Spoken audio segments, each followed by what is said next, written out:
Well, everyone, iOS 16 has just officially came out, so let's go and take a look at it on the iPhone XR and see if it's pretty much worth installing. Now, I will definitely tell you, I would recommend waiting out until iOS 16 comes, maybe as like a 16.0.2 or something, but I'll talk about that a little bit later.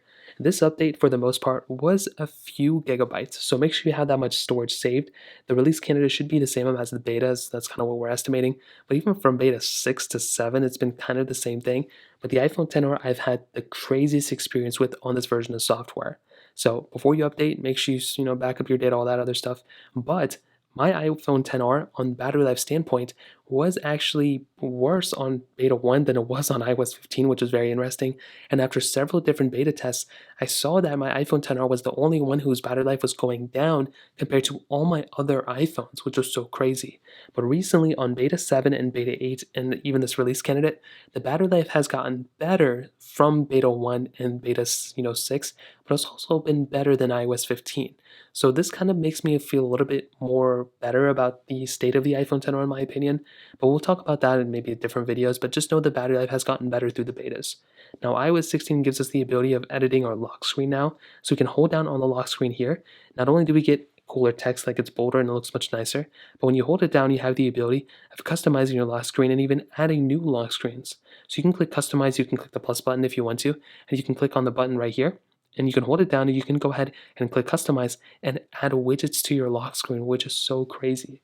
So you can go ahead and click here, you can go ahead and rearrange these widgets if you want to delete one, if you want to add one, you can do that. And this is a really cool thing Apple actually ended up, giving us the ability to do. Is it perfect? No, it's definitely gotten better though from the first beta. So that was another thing. After rocking every beta, there's been so many changes and so many improvements. There was a beta, like when they first released it, they didn't give us the ability of swiping up and deleting it. That came out a little bit later. So I'm actually happy Apple did that, and I honestly can't wait until maybe 16.3 until they add in some other crazy stuff. Now, some iPhones got the ability of seeing our battery percentage on the top right on notched iPhones like the iPhone 10. Unfortunately, the 10R did not get it, which I'm really unhappy about. But we do have the ability of connecting Joy-Cons to our iPhone now. So within iOS 16, if you have a Switch Pro controller or a Joy-Con set, you can go ahead and connect them to your iPhone XR now on iOS 16, and you can go ahead and rock them that way too, which is really cool. Now, iMessage, as I mentioned before, got probably one of the biggest updates here. So here we have the ability of pretty much not only sending messages as you always, but we have the ability of editing sent iMessages, we have the ability of unreading iMessages, and we have the ability of unsending iMessages as well. So let's say I sent this iMessage. What I can do is hold it down.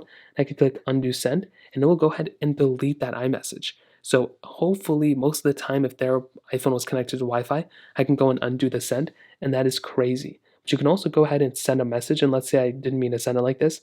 Well, what you can also do is hold that message down, and you can click edit, and you can edit that message that you just sent, which is so crazy.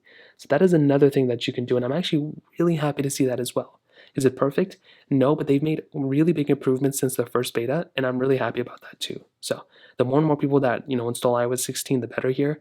There's been a few improvements in the backend, like I mentioned. You have the ability of using your iPhone as a webcam now in iOS 16.2 for your Macs, but I will say for the most part, it's a pretty big update, which I'm really happy about. But even at that point, I would still not recommend installing it. The reason being is because, especially on my iPhone XR, I had such a rocky experience.